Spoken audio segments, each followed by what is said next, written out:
Camerounaises, Camerounais, mes chers compatriotes, l'année 2022 qui s'achève a mis notre pays à rude épreuve et annonce une année 2023 encore plus difficile.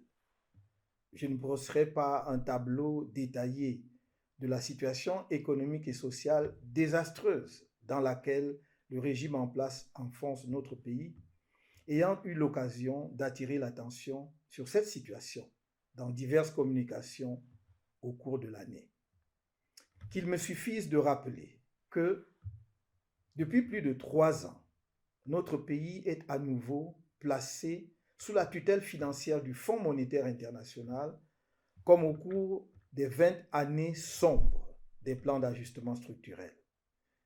Le déficit de notre balance commerciale n'a cessé de se creuser, avec une baisse spectaculaire du volume de certains produits d'exportation, comme la banane et le café, pour se situer à environ moins 1400 milliards de francs CFA. L'endettement de l'État a continué à s'envoler pour atteindre aujourd'hui près de 44% du produit intérieur brut, et ce n'est pas ce taux en lui-même qui est inquiétant, mais le fait qu'il s'agit d'une dette toxique.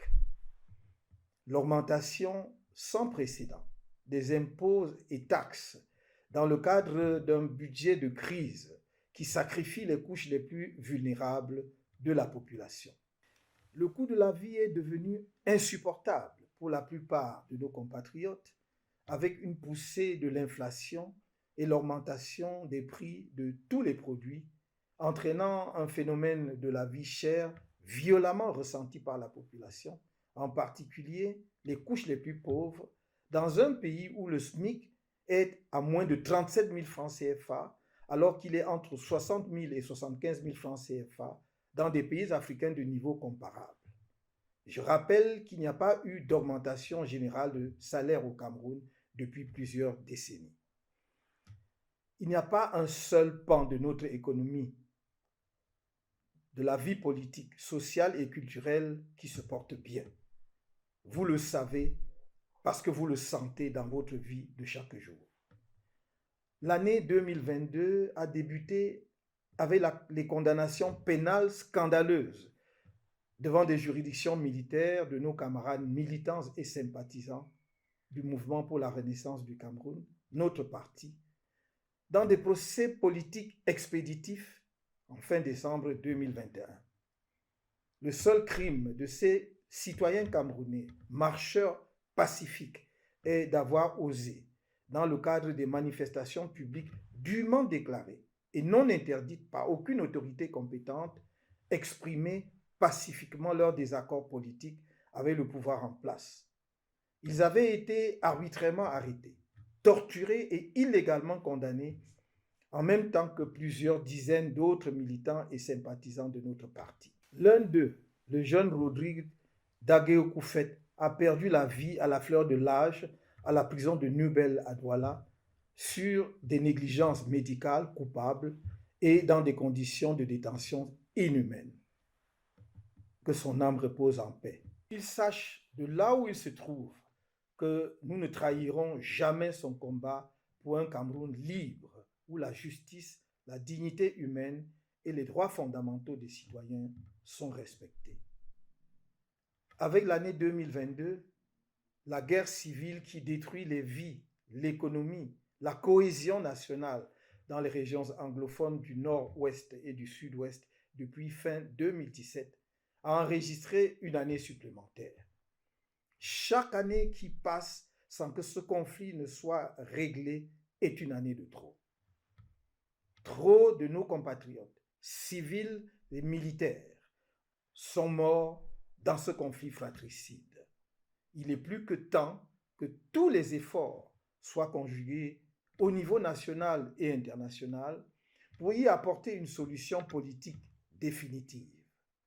Nos populations des régions concernées aspirent à la paix et à la tranquillité pour mener leur vie, et notre pays pour asseoir la cohésion nationale et poursuivre vigoureusement sa marche vers le développement global et le progrès partagé.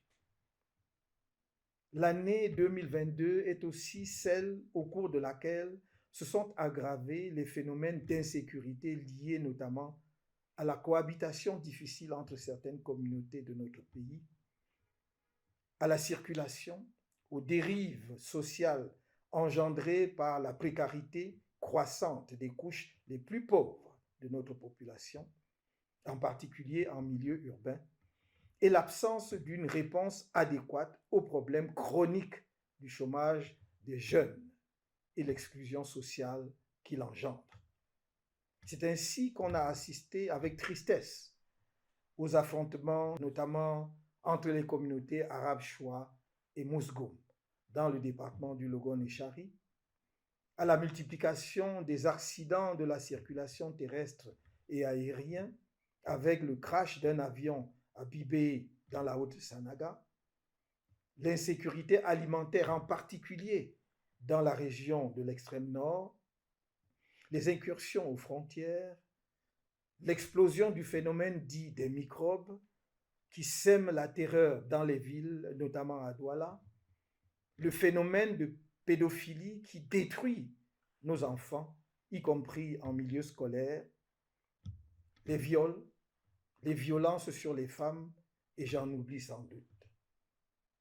Ces facettes multiples de l'insécurité ont mis à nu l'incompétence notoire du gouvernement à garantir aux Camerounais la quiétude nécessaire à leur épanouissement. Aux familles qui ont perdu des proches dans cette explosion de l'insécurité, je présente mes sincères condoléances. Aux blessés et victimes diverses, je leur souhaite un prompt rétablissement et beaucoup de courage. L'année 2022 est enfin l'année du 40e anniversaire de l'accession au pouvoir du président de la République en fonction. Nous ne pouvons tirer aucune fierté d'une telle réalité politique dans une République qui se targue d'être démocratique. Le 40e anniversaire d'un homme à la tête d'un État dans lequel il y a tant d'intelligence, où le dynamisme de la jeunesse est envié et où les jeunes de moins de 35 ans représentent plus de 60% de la population, est à lui seul une preuve que le Cameroun est une anomalie politique. Cette longévité qui s'inscrit dans une logique de conservation en soi du pouvoir, dans la vanité de prouver, mais à qui et pourquoi, qu'on y est parce qu'on peut, conduit au fil des ans à la ruine du pays. Même parmi ses défenseurs les plus ardents, on constate aujourd'hui qu'une telle confiscation monarchique du pouvoir a installé progressivement notre pays dans une gouvernance antidémocratique, réfractaire à des élections libres, transparentes et crédibles. Dans la tentation d'organiser une succession dynastique à travers une transmission du pouvoir de gré à gré en dehors du choix du peuple souverain, voire de la Constitution. Une gestion grégaire et opaque des affaires publiques. Ensemble, mettons solennellement en garde tous ceux qui, ici ou ailleurs, seraient tentés par une telle aventure. Les Camerounais, particulièrement le peuple du changement, n'accepteront pas que quiconque transpose dans leur pays des expériences politiques irresponsables et totalement irrespectueuses de la dignité des peuples. De telles expériences que l'on voudrait imposer comme une pratique adoptée et adaptée à l'Afrique centrale ne correspondent ni à la complexité sociologique et politique du Cameroun, ni à notre histoire, ni à la taille de notre population et au niveau actuel de la culture politique de notre peuple. Le peuple du changement travaille pour une alternance pacifique et démocratique, par les urnes et en conformité avec la Constitution en vigueur dans notre pays. Est-il besoin de le redire?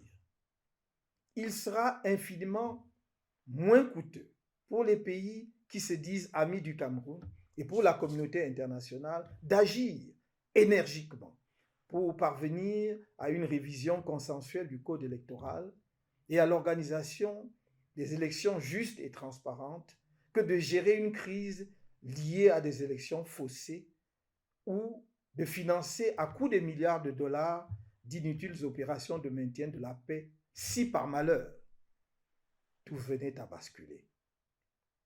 Lors du meeting d'installation des responsables de notre parti dans le littoral 2 en Konsamba, le 8 octobre 2022, j'ai rendu public de façon plus explicite la décision du directoire du MRC, notre parti, qu'il prendra part à toutes les élections à venir organisées dans notre pays.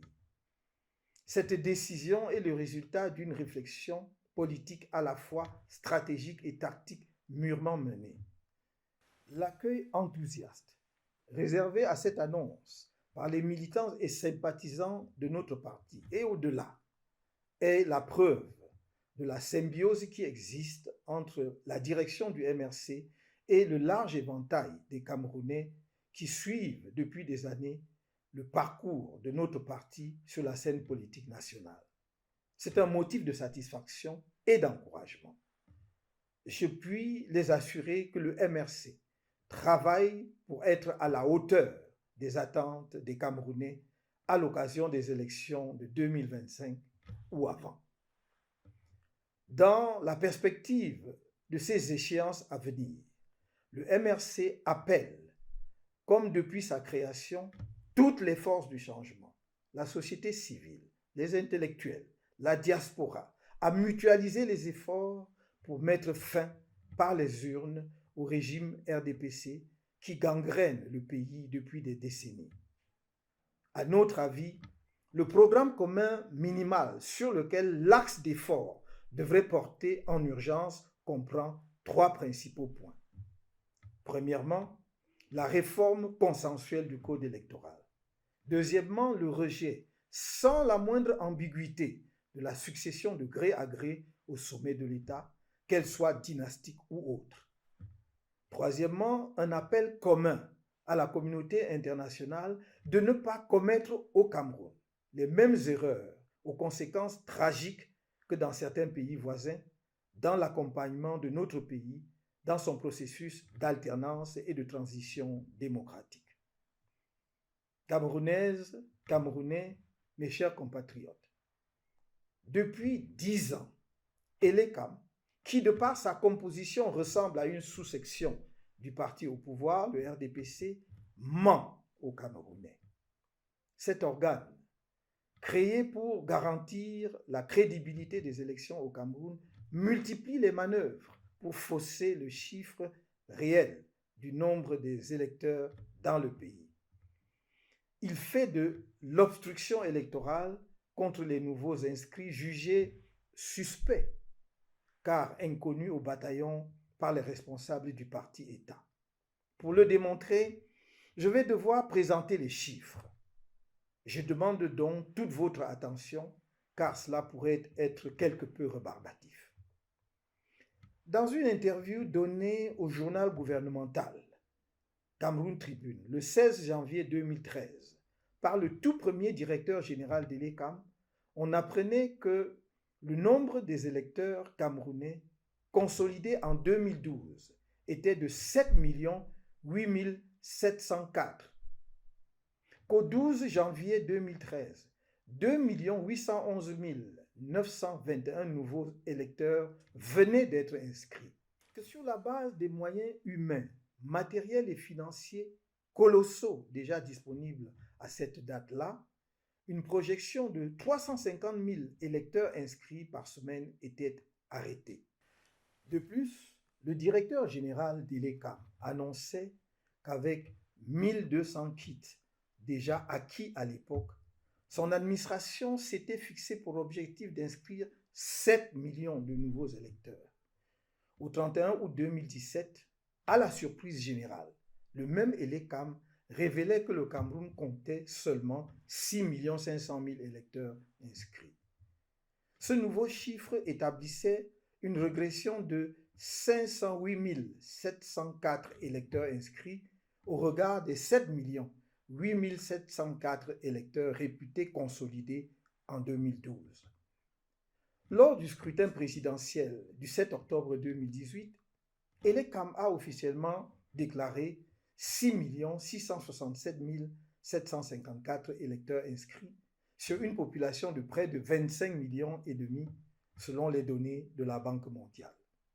Ainsi, entre 2017 et 2018, l'année du scrutin présidentiel du 7 octobre, pour lequel les partis politiques, en particulier ceux de l'opposition, s'étaient mobilisés pour inscrire massivement les populations sur les listes électorales, Elekam déclarait avoir enrôlé 167 754 nouveaux inscrits.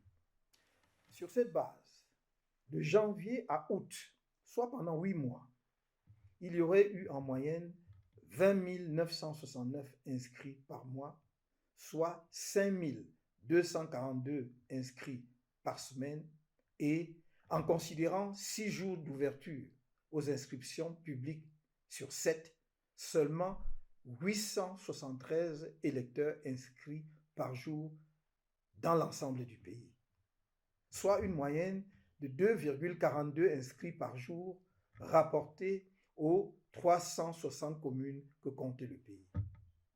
Cette moyenne est simplement ridicule, inexacte et inacceptable.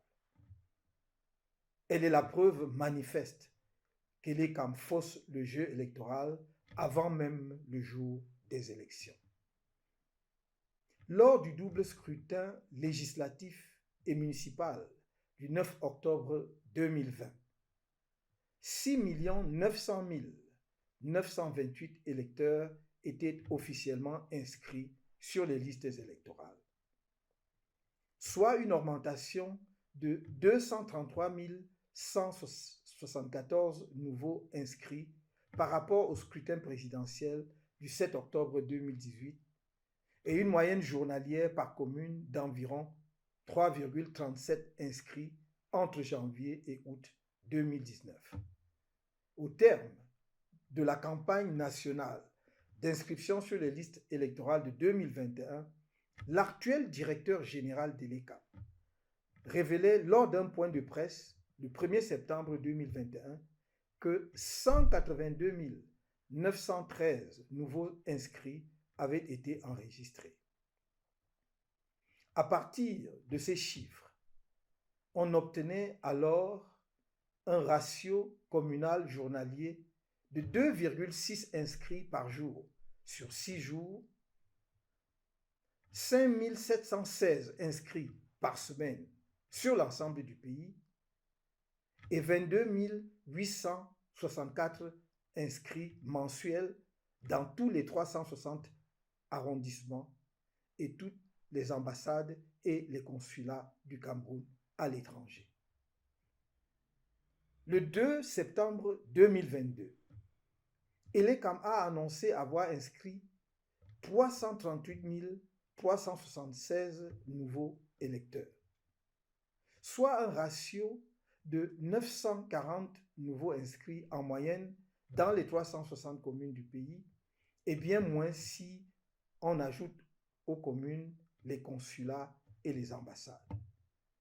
Un ratio mensuel de 42 297 inscrits par mois, 10 574 inscrits par semaine et 1762 inscrits par jour, soit au final moins de 5 inscrits par jour et par commune. Si l'on intègre les inscriptions réalisées dans les consulats et les ambassades, on obtient un maximum de 3 inscrits par jour par commune. Ces chiffres sont très en deçà des 350 000 inscrits hebdomadaires planifiés et annoncés en 2013, ce malgré les importants budgets annuels d'Elekam, qui étaient de 22 milliards de francs CFA en 2011, 50 milliards en 2017, un peu plus de 11 milliards en 2021. La première observation qui se dégage des différents chiffres du nombre des inscrits de 2013 à septembre 2021 est que l'ECAM organise la stagnation du nombre d'électeurs officiellement inscrits dans notre pays. Je récapitule. Il a annoncé avoir consolidé à 7 8 704 en 2012 le fichier électoral hérité de l'ONEL. Il s'est engagé à inscrire 7 millions de nouveaux électeurs pour porter la moyenne du total des électeurs camerounais inscrits à 14 millions à partir d'une projection de 350 000 inscrits par semaine. On est donc étonné de constater qu'au 1er septembre 2022, l'ECAM ne comptait que 7 298 244 inscrits au total, soit une toute petite augmentation de 280 540 nouveaux inscrits en 10 ans.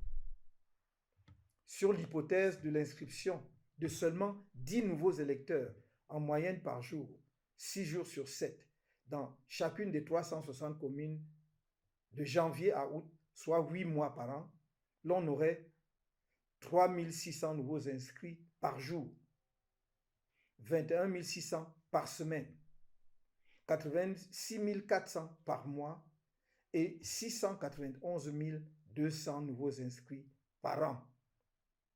Sur cette hypothèse très basse, en 10 ans, l'ECAM aurait relevé sans grand effort le défi de 7 millions de nouveaux électeurs inscrits qu'il s'était lui-même fixé.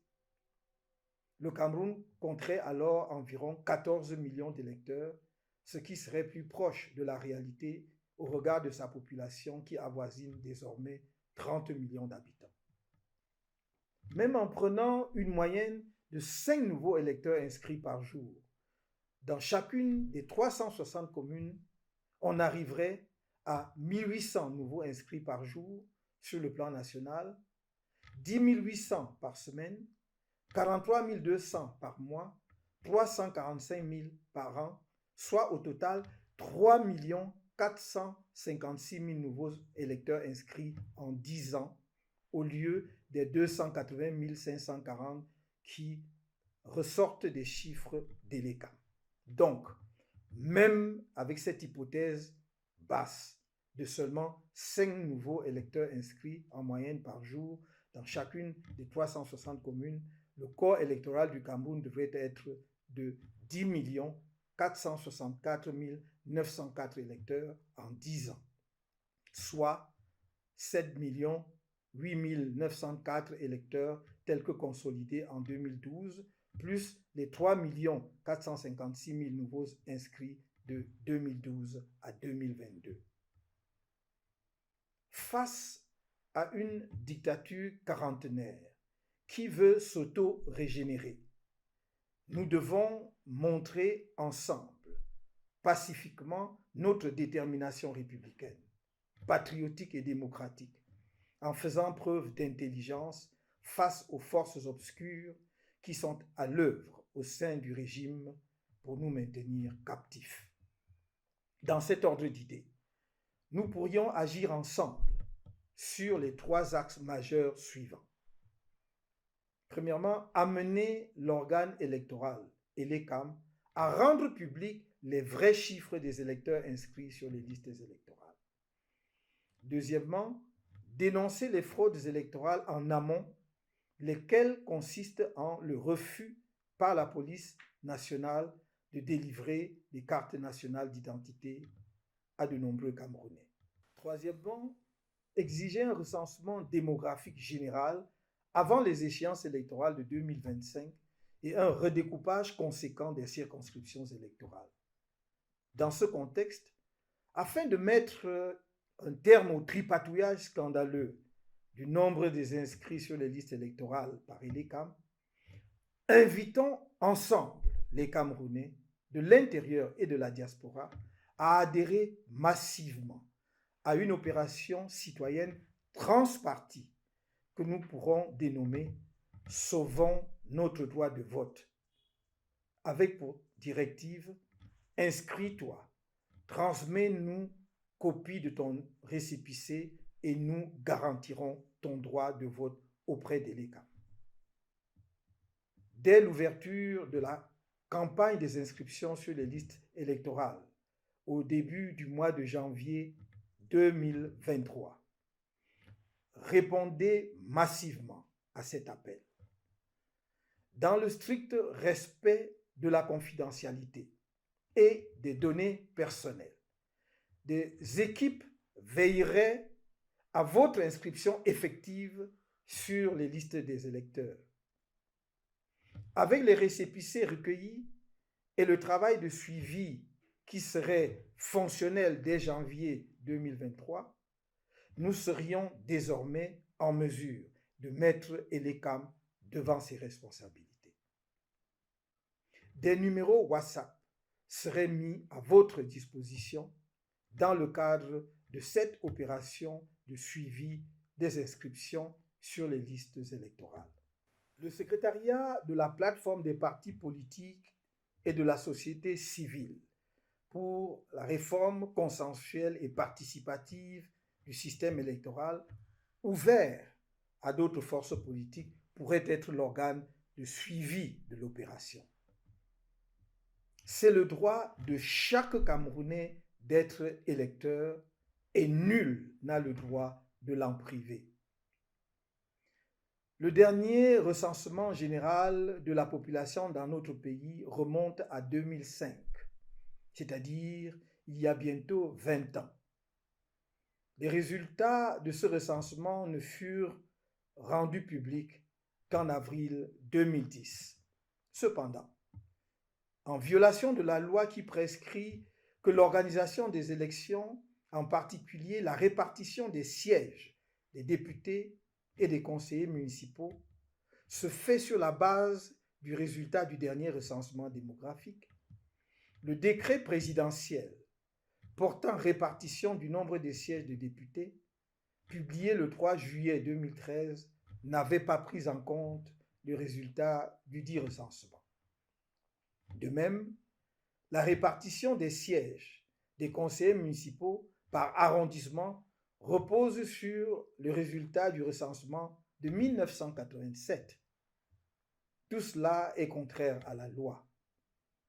Un croisement des résultats du recensement publié en avril 2010 avec le nombre de sièges de députés attribués à chaque région montre de façon choquante la duperie électorale du parti au pouvoir, le RDPC, comme il ressort des chiffres suivants. Région de l'Adamawa, 10 sièges de députés pour 1 15 622 habitants, soit un député pour 101 582 habitants.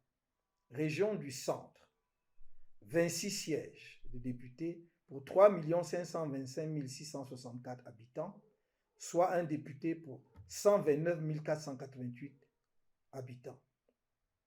Région de l'Est, 11 sièges pour 801 968 habitants, soit un député pour 72 906 habitants. Région de l'extrême nord, 29 sièges pour 3 480 414 habitants, soit un député pour 120 014 habitants. Région du littoral, 19 sièges pour 2 865 795 habitants, soit un député pour 150 831 habitants. Région du Nord, 12 sièges de députés pour 2 50 229 habitants, soit un député pour 170 852 habitants. Région du Nord-Ouest, 20 sièges de députés pour 1 804 695 habitants, soit un député pour 90 235 habitants. Région de l'Ouest, 25 sièges pour 1 785 285 habitants, soit un député pour 71 411 habitants. Région du Sud, 11 sièges de députés pour 634 655 habitants, soit un député pour 57 695 habitants. Région du Sud-Ouest, 15 sièges de députés pour 1 384 286 habitants, soit un député pour 92 287 habitants.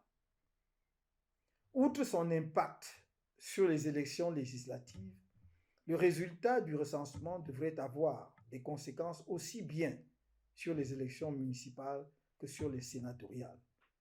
Aussi, j'appelle le gouvernement à prendre en urgence toutes les dispositions afin qu'un recensement démographique soit mené de façon professionnelle d'ici le milieu de l'année 2024. Ce travail doit et peut être mené dans l'intervalle de 18 mois à venir. C'est le lieu de demander aux uns et aux autres de reprendre leurs esprits. Je veux parler de tous ceux qui, effrayés par la perspective d'un jeu démocratique crédible, parce que fiable, appellent à une nouvelle prorogation du mandat des députés au terme de leur mandat en cours, qui prendra fin en février 2025, après la prorogation en 2019 de celui des députés de la précédente législature. Camerounaises, Camerounais, mes chers compatriotes, au moment où se referme cette année 2022, je ne peux m'empêcher d'avoir une pensée pour nos camarades toujours otages politiques du régime dans les prisons de Yaoundé et de Douala, victimes de la haine politique et des vengeances judiciaires. En septembre dernier, le groupe de travail sur la détention arbitraire des Nations Unies, après des échanges contradictoires avec le gouvernement camerounais, a établi définitivement que nos camarades sont détenus arbitrairement et qu'en tant que civils, ils n'auraient jamais dû être jugés par des tribunaux militaires. Il s'agit là d'une victoire juridique remarquable dans la lutte judiciaire que nous avons engagée contre la violence du régime, et ce, quel que soit le sort que celui-ci réservera à cet avis. J'invite nos amis, prisonniers politiques, à rester combatifs et le peuple du changement à rester confiant, car l'aurore approche. Elle est dans les limbes de la nuit, de la longue nuit. À tous les Camerounais du pays et de la diaspora, j'adresse mes vœux les meilleurs, ainsi que ceux du mouvement pour la renaissance du Cameroun pour l'année 2023. Année cruciale dans notre marche commune vers l'alternance politique pacifique tant attendue. Aucune attaque ne nous ébranlera. Aucune bassesse ne nous déboussolera. Aucune violence ne nous déraillera. Je l'ai dit et je le répète, vous pouvez compter sur moi. Je ne vous trahirai jamais. Que Dieu bénisse le Cameroun.